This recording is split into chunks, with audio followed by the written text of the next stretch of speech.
Greetings and salutations and welcome to Illegitimate Legends, the show where I like to talk about some of the more unusual League of Legends builds. And we are beginning my Season 4 build set. So, Season 4 of Illegitimate Legends, even though I never did Season 1. Shut up! Anyway, we shall begin with a build that you have already seen if you watch all of my videos. This build is Support Kog'Maw. Basically, Kog'Maw's got a really interesting moveset. He's got a armor and magic reduction shred. He's got percentage damage which can be applied for a short time on his basic attack, and it's quite powerful. It is magic damage, however, and he also has a large area of effect, line slow. Think Singed's Puddle, slightly thinner and in a direction. Covers the entire ground for a quite significant range. And it's that slow that really becomes this build. It's the reason that this build makes sense. I mean, you can shred armor and magic resist all you like, but you're not very good as a support unless you have some form of peel. Granted, it is a very soft peel, but given that you are also increasing the damage of yourself and the AD carry, and as Kog'Maw, you've got a lot of damage yourself because you're technically an AD carry champion, not to mention high AP ratios on every single ability, the best poke ultimate in the world, it's mechanically viable. It's the first thing I'm going to say. It took me a while to actually consider Kog'Maw as a support, and then a little while more than that to figure out how to do it properly. But with the Season 4 item changes, it is fantastic. I'm going to show you why. The first step to building a support Kog'Maw is to roll into lane with Spell Thief's Edge. Basically, you want to be poking a lot in this early phase. You also want to take your slow at level 1. And as you're leveling up, you want to alternate between leveling your slow and your Q, which is a damage nuke, as well as our armor and magic resist shred. Constantly poke where you can with auto attacks. You're not a significantly long range champion because your long range comes from your W, which you don't really want to be ranking at early levels. But having the ability to hit them, say, from the bush, particularly with your Q, if you can do a significant amount of damage. Nothing huge and nothing too draining if they've got lifesteal, but you're getting yourself that constant gold income. Early on, you're not going to be in the best spot for this because you're a very squishy champion, and you can't risk getting caught or getting your AD carry caught by the presumably harder crowd controls of the enemy support, remembering that you're effectively a soft lane unless you bring an AD carry with a hard CC, and if you can convince them to do that, that is exactly what you want because it will synergize very well with your slows. Throw the slowdown whenever the enemy is coming toward you or trying to get away. At level 1, it's not going to do much. It will buy you some breathing room, but you can often force a flash to try and get over it. If you're positioned correctly, say that you've managed to sneak into the bush and they don't actually know exactly where you are, and an AD carry v AD carry fight breaks out, assuming the enemy support is off placing wards, or I don't know, not here. If they're losing the fight, you can place the wall across the lane, creating a barrier of slow that they don't want to cross because it means they're going to be taking significant extra damage, so they will have to flash across it. Similarly, if you are in a good position when they go in at your AD carry, you can place the wall between the AD carry and them. Perpendicular to their approach pattern is often the best way to slow. On the flip side, if someone's, for instance, coming in from the jungle, you want to throw your slow directly at them, particularly if you're not pushed up in your lane, because it gives you a massive amount of slow that the enemy has to walk through to get to you. You want to maximize the potential of your slow. If you throw it straight at a person or at a person on an angle and they're trying to run away through the lane, they're likely to just walk around it. Granted, they'll be slowed for a little while, but they'll step out to the side and then run at full speed beside it. Which is why you want to cover as much of a wide area as possible. However, if you can, if you know they're going to run in a straight line, make it all sticky. Remembering that your E, your slow, actually has a massive amount of damage when it's placed out, which is why of all things, its projectile speed is quite low. If you're ranking that, you can rip about 200 health off the AD carry at any point in time. Once you hit level 6, you've got your ultimate. You should also at this point have upgraded at least one level on your Spell Thief's Edge. Basically meaning every 6 seconds, you've got access to 8 gold. Do not use your ultimate more often than 6 seconds. I know you can. I know it's got a 0.5 second cooldown or something silly like that. But the mana ramp up on that ability is absurd and will leave you empty. Don't do it. Use it when it's going to have minimal cost. At this point, you should also be considering, of all items, a Goddess tier.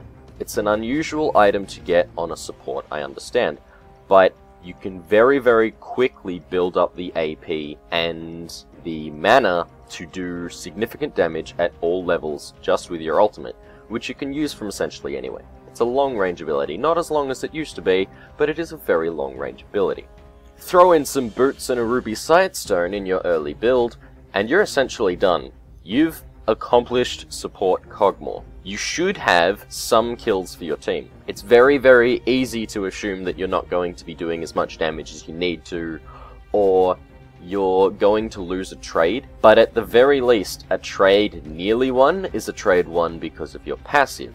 And with a heavy crowd control support, for instance a Twisted Fate of all things, or someone with a snare such as Jinx or Caitlyn, personally I prefer Jinx with the support Kog'Maw, you can very easily feed up your ADC. Gotta watch out for taking kills yourself because it can happen. You've got a fairly high attack speed thanks to your Q, and plenty of damage output thanks to the small amounts of AP you're gathering, but try to let them take the kill. They are the carry, and it's their job to kill things. It's your job to help them do just that. So as you roll into endgame, your build is going to look something like this. You're going to have a Frost Queen's Claim, and you're definitely going to have a Seraph's Embrace very, very quickly. You're also going to have a Ruby Sightstone because wards are such fun, and there's no reason to not have a Ruby Sightstone at all. You're also going to be looking at, of all things, Berserker's Greaves, or if you're feeling a bit more supporty, or rather ability spammy, Aeonian Boots of Lucidity. It's really up to you which way you go in that, but there's two very different philosophies, which I'll get to in just a moment. The second last of your items is probably going to be a Rylai's Crystal Scepter, because that provides additional slow at the start of your Vomit Puddle, because when you hit them you're dealing magic damage. It's not much because that's a large AoE ability, but that's a little bit of slow. More importantly, you're getting a stronger slow on your Q, up to 35% because it's single target and not damage over time, and your ultimate is going to slow. And that is why you get it. Yes, still 15% slow because multi-target. But imagine the scenario you're chasing an opponent and they're just on sight range. You can lead them with every single Q because it's got just about a bit more than sight range. Every time you hit them with a Q, you slow them, bringing yourself and your AD carry closer to murdering them. Eventually you get into range of a stronger CC with the rest of your team or whatever, and they're gonna die. Boom, dead, done. All because you had that Crystal Scepter, which you need to have for that concept to work. Because otherwise, all your ult does is deal damage and provide line of sight, while costing you cast time, which means you'll be actually falling behind them. It's essentially the idea behind the Rylai's Crystal Scepter. Not to mention, if they got Boots of Mobility, they're screwed. They're just done, because you can just constantly ult them and they're never getting those Boots of Mobility. The last item is a tricky one. It's where I found I didn't really know what to do, and there's two philosophies here. Again, same as with the boots.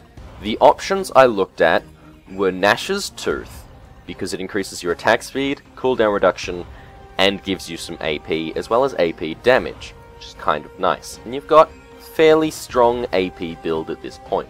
This build path, this philosophy if you will, gives you an endgame which is very, very casty. You should hit 40% cooldown reduction, as well as having reasonable attack speed, and just be all about the ultimate, as well as throwing all your abilities around and dealing massive damage.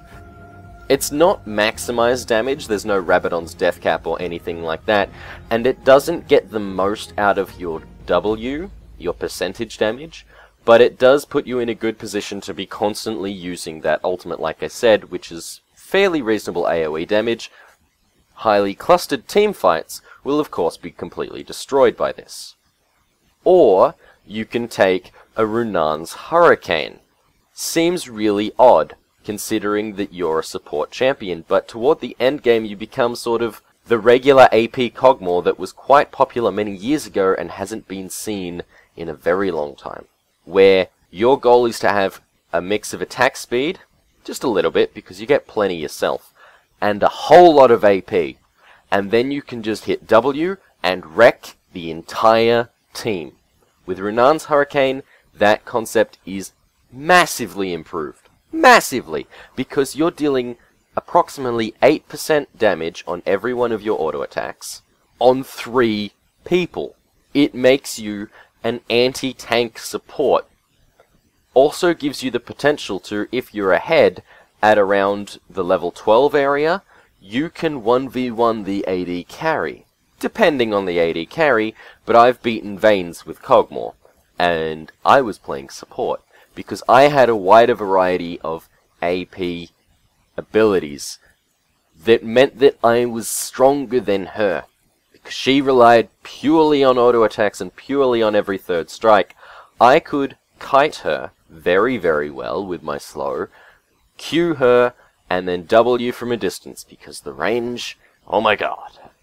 So in endgame, you're actually an incredibly powerful champion. I wouldn't go balls deep taking the entire enemy team on your own, but you're actually going to be more than capable of dealing damage. You're not going to have the strongest peel, sadly. You've got something, but not much, depending on the enemy's initiate potential, which means that you want someone else peeling for you. You want someone else tanky nearby, but between you and the AD carry, you should be able to mop up enemy fights, or enemy teams in a fight, very, very quickly. And that's the end game of Kog'Maw as a support.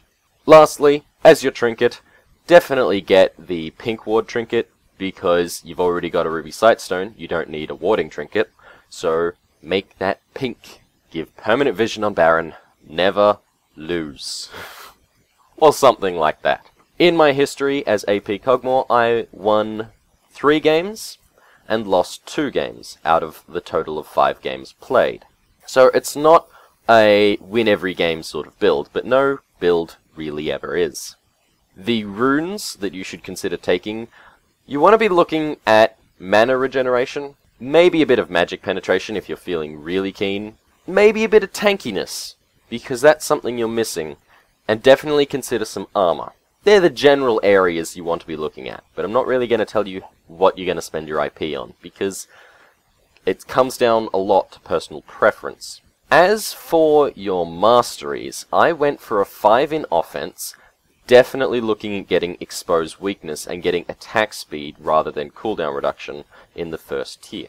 No defense, because you're squishy enough, and if you die, you're going to explode. Nothing in defense is really going to fix that scenario. And then in utility, 25. And basically just take everything except Vampirism, Runic Affinity, Summoner's Insight, and Phase Walker. Everything else is fantastic, particularly those biscuits, and I'm sure you will find a use for all of those. But again, try to mess with it a little bit, and come up with something that is very much your own. And that is support Kog'Maw, and that is how you play him. I will see you all in approximately a week's time with my next build. Thank you all for watching, and good night.